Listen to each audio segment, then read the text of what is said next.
Ladies and gentlemen, welcome back to the BuckTheTrend Podcast. Now, on the last episode, it takes some getting used to, but kind of sitting here talking to myself as I talk about basketball.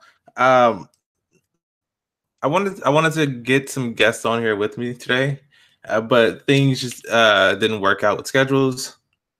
But I just want to say, in the next episode or the episode after, I am definitely looking forward to possibly getting someone here with me so we can talk about basketball a little bit more. But for now, if I'm by myself, I'm going to try to keep the episodes to around 25 to 30-minute mark. Just something light. And so for today, game 2 on Sunday is in the bag. And with 2 days off of rest in the NBA Finals, the series is shifted back to Cleveland, where LeBron James and the Cleveland Cavaliers are down 0-2 to the Golden State Warriors. Now, I've just been kind of thinking to myself for the past few days, like, what happened for them to be in this position? Like, what exactly happened for Cleveland to be down 0-2 to the Golden State Warriors? Now, I can easily go back and say, well, in game 1, there was a little bit of luck on the Golden State Warriors side. The charge that was overturned, like, how do you overturn a judgment call? That's neither here nor there. At the end of the game, Cleveland still had a chance to win. So I'm not going to blame the referees making a bad judgment call and then reversing it. George Hill, 82% free throw shooter, missed the free throw to put them in the lead. J.R. Smith, who shouldn't have any reason to be getting that rebound over Kevin Durant, got the offensive rebound and decided to run out the clock. Now, at a certain point, you look at that and you say, Cleveland is the one to blame for their own loss right there. J.R. Smith should have known that they were tied. George Hill should have made that second free throw. Now, I understand George Hill, first time in the playoffs, you can get a little nerves at the line. You're basically at the line to win the game. And you go up there and you make 1 out of 2. Like, you did your job as far as tying the game up. But then the pressure of actually going up there to win the game got on you. But J.R. Smith, what was going through his mind? I don't even know. And with that going to overtime, it was a little deflating. I'm a LeBron fan, so I cheer for Cleveland. It was a little deflated to see like the series of event leading up to the overtime. But Cleveland should have been more focused in overtime, and they weren't. Like, it's as simple as that. Game 2 came around, and Golden State did something different in game 2 than they did in game 1. Now, in game 1, they left LeBron, 101, let him work, and he dropped 51 points on them. Game 2, what Golden State decided to do was, whenever LeBron was taking the ball up court, they would send someone full court on him, force him to get rid of the ball. If he got the ball too far away from the basket, they would send a double team to him and force him to get rid of the ball. Like, game 1, they did not send a double team at him, and he sliced through the defense. Game 2, they sent the double team at him, and they made him make plays for other people. Now, throughout the whole game, it seemed like Cleveland was never really out of it. But at the same time, it seemed like they were never really in it either. Like, in the second half, it seems like it was going from a 6-point deficit, 7-point deficit, up to 10. They would get it back down to 7. Steph Curry with a 3, push it back up to 10. Like, it's like they were close, but it seemed like they weren't that close. Like, if you look at the final score, you would say, wow, they got blew out in game 2. Well, that blowout, like that lead didn't happen like that until midway through the fourth quarter. Like they were in the game with Golden State. But I feel like they were still defeated from game one. Like instead of leaving game one thinking, okay, we had it right here. A couple of wow. A couple of unfortunate calls happened, a couple of unfortunate things happened, and we lost the game. But we were right there. It was our game to win. And go into game two thinking, okay, we played well with them game one. We need to come out here and play the same way. They got, I won't even say they. You know who I'm going to blame a lot of this on? The coach, Tyronn Lue. Like throughout these playoffs, he's been exposed as someone who can't. What's the word for it? He can't adjust to simple changes. Like in the Boston series when what was it? They didn't play Semi Ojale. He was like he got caught off guard, so he didn't really play Kyle Korver. And I'm just like, you can't get caught off guard. Like your job is to be able to adjust to the other team, and he has not shown the ability to do it. Game number 2 of the finals. Steve Kerr elected to go with JaVale McGee at the starting center. If that's the case, me honestly, I would have swapped out Thompson, move the rotation down, put Kevin Love at the 5, LeBron at the 4, Jeff Green at the 3. Ty Lue is bad at making small or countering small adjustments. They started using the pick and roll early. They got 2 clean layups off a pick and roll, and that kind of was a game plan the whole game. Like they ran the pick and roll a lot, and Ty Lue had no plan for it. I don't know. All I'm saying is, if your job as a coach is to be able to come up with adjustments for the other team's strategy, then you should be able to do it. Like a simple, their strategy was simple: pick and roll. You can't come up with a plan for that? No? Okay. And then the double team on LeBron. Let me just say this. The other Cavaliers need to be able to hit shots. Like LeBron finished with 13 assists, but he could have had a lot more if they would have hit their shots.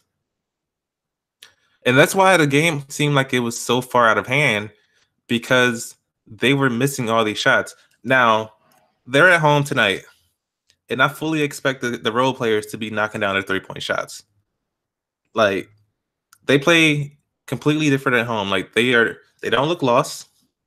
They look like they're capable basketball players, and they're capable of knocking down shots. Now, while I was at work today, I wrote down a few questions, just so I can like kind of have a basis on my podcast, because in the first podcast I pretty much rambled a lot, because when I talk about sports, I just go with the flow. Like I know what I watch, it's like, how people say they have the eye test when it comes to judging basketball players. Like when it comes to watching basketball games, it's more so the eye test for me. Like I watch the game and I just see things happen. Now, for me, I wanted to get a little bit more order to the podcast. So, you know what? We're going to start off with a few good questions that I wrote down, because, until I kind of have like a bigger following, I don't want to go live at all. Because then I want people to like throw questions at me so I can give them like my opinion on things. I am by far no professional when it comes to speaking about sports. Like everything that I say is opinionated. Some things I say might be biased because I'm a LeBron fan or I'm a Milwaukee Bucks fan.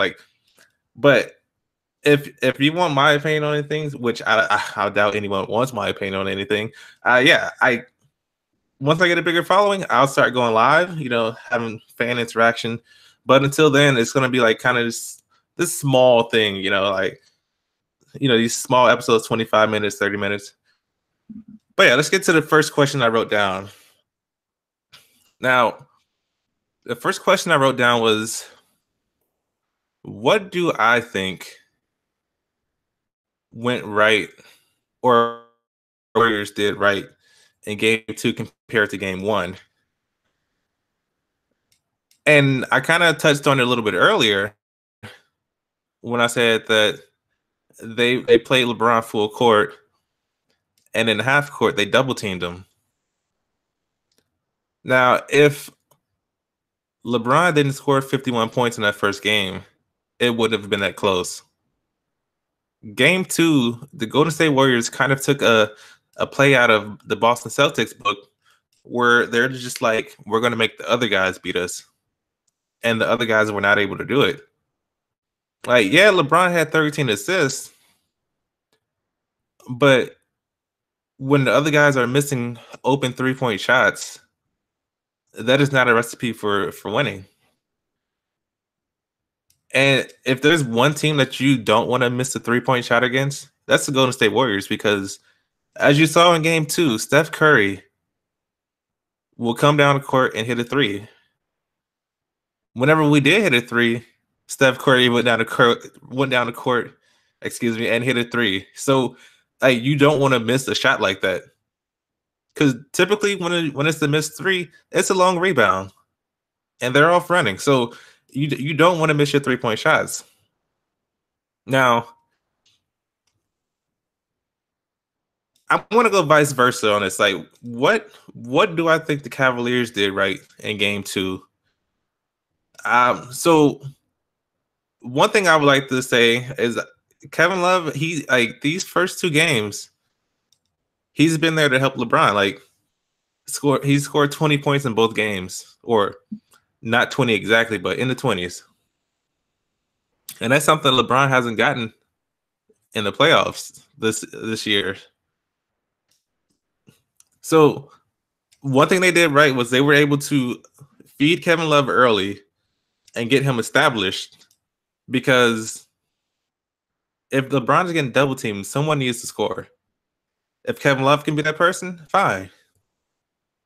J.R. Smith hit a few shots early, but then he went, I think he shot, 3 for 14 or something like that. That's not good. But they were able to spread the ball around a little bit more in this game than as compared to game 1. So that's one thing that I can give them, is that they were able to move the ball a little bit more, generate a few more open shots in the game 1. And well, the tale of two tales, the first half they were able to hit shots. Next question. What do I think Golden State Warriors need to do to win game 3? Again, something I touched on earlier. Make the small adjustments, because Ty Lue does not know what he's doing out there. Like, that's assistant coach Tyronn Lue to me. And I know it's a little disrespectful, but I honestly think that any type of small changes would throw him off balance. Like, he can't adjust to it. So until he proves that he can adjust to the little changes that you throw at him, keep making these small adjustments. With that, you're gonna confuse him. His confusion rolls off on the team a little bit, and you're set for game 3. Now, what do I think the Cavaliers need to do to win this game? Okay, so the easy thing to say is they would have to play a perfect game, but it's not even that simple. And this, like, even with the double team, I feel like LeBron needs to be more aggressive and go into the paint. Like, what was he? He was 7 of 8 in game 2 going to the paint, which is good. But I would like for him to take at least 15 shots in the paint. Like, if your jump shot isn't falling, take it in.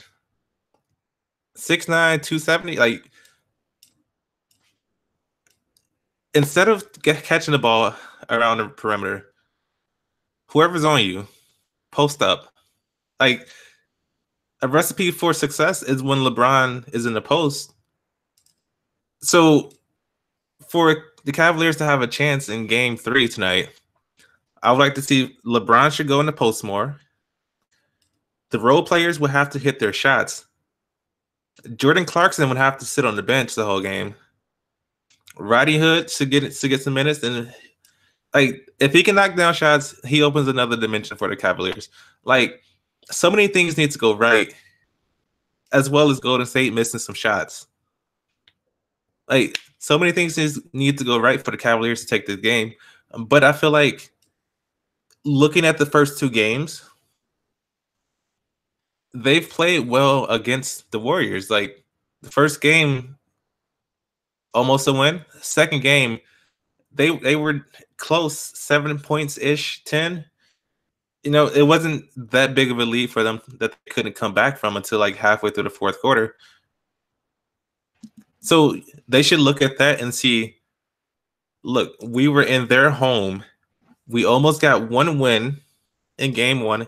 Game two was not out of hand until close to the end of the game. We can do this. Like, they should come out with supreme confidence in themselves that every shot's going to fall that they take. Who's texting me? Every shot should fall. You know, like, Golden State won't be able to hit as many shots in their building, and their defense needs to step up. Like, it's just, it seems simple that everything needs to be perfect for them, but at the same time, it's not as simple because they've proven that they can't even do it at home sometimes. Okay. Next question. The next question. All right.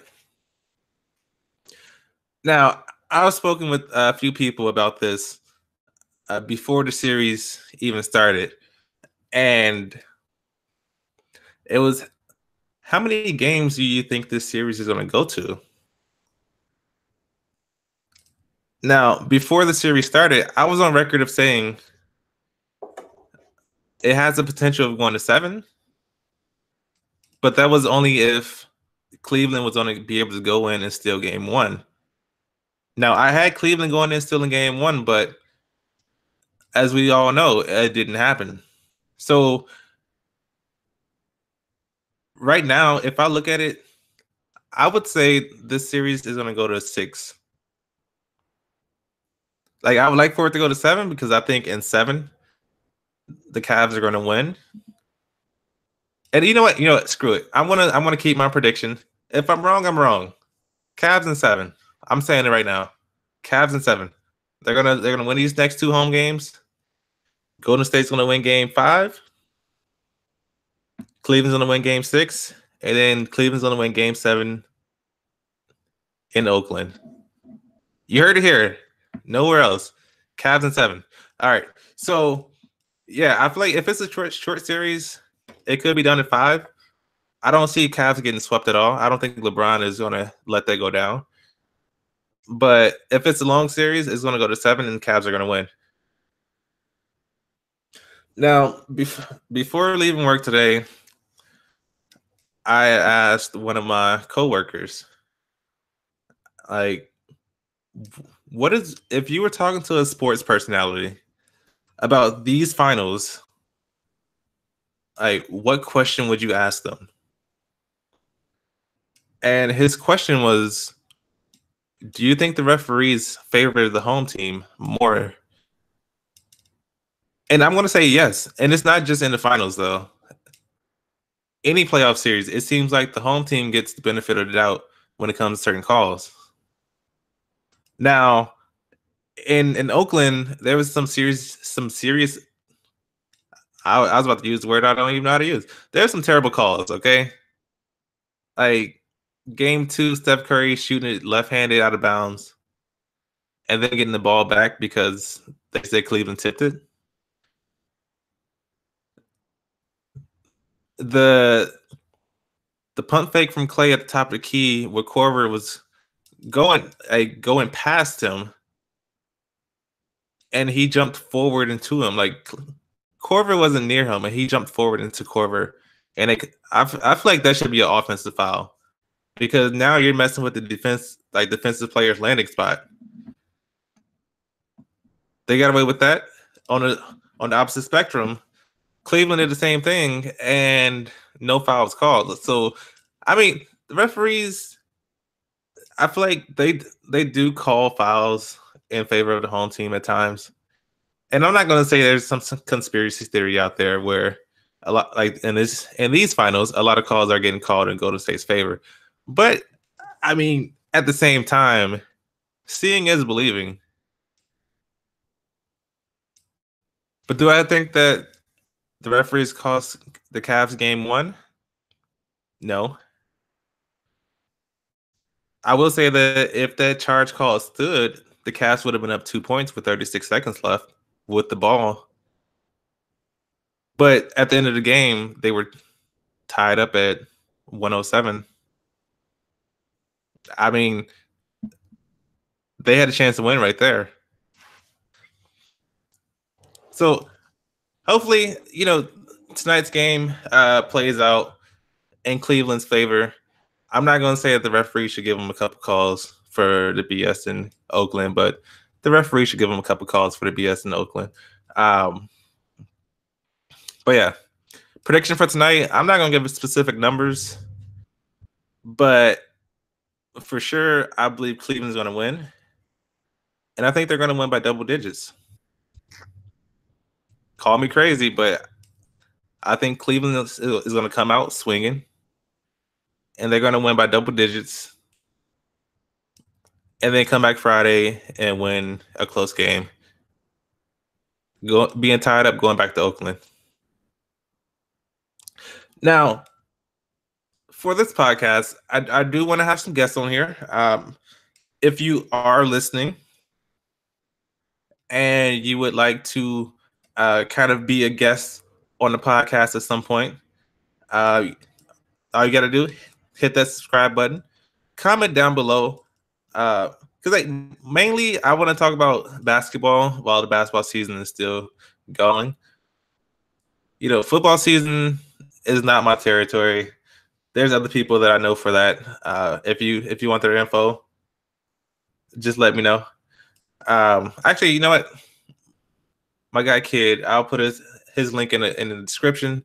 If you're a Green Bay Packer fan or any fan of just football in general, he does do a podcast called The Fade League, and I don't know his schedule for doing it, but there's a few people that hop on with him that represent other teams. So it's gonna be down. His link will be down in the comments or description, and you can just check him out whenever you have the opportunity to do it. He will be one of my first guests on here as the finals continue. But yeah, this one was kind of short, 22 minutes ish. But yeah, if you're new, if you want to be a part of the podcast or a guest on here, hit that like button, subscribe if you're new. Leave me a few comments, let me know what you want my opinion on, even though my opinion doesn't really stand for much. But yeah, I'm gonna try to make this a weekly thing, hopefully. Off seasons do go a bit slow. So if that is the case, I may bring a podcast about a different sport, like wrestling or something. I don't know. Let me know down in the comments what you think. But yeah, until next time, ladies and gentlemen, this has been Buck the Trend with the Buck the Trend Podcast, aka me rambling about basketball for 25 minutes. But yeah, until next time, I am out of here. Peace.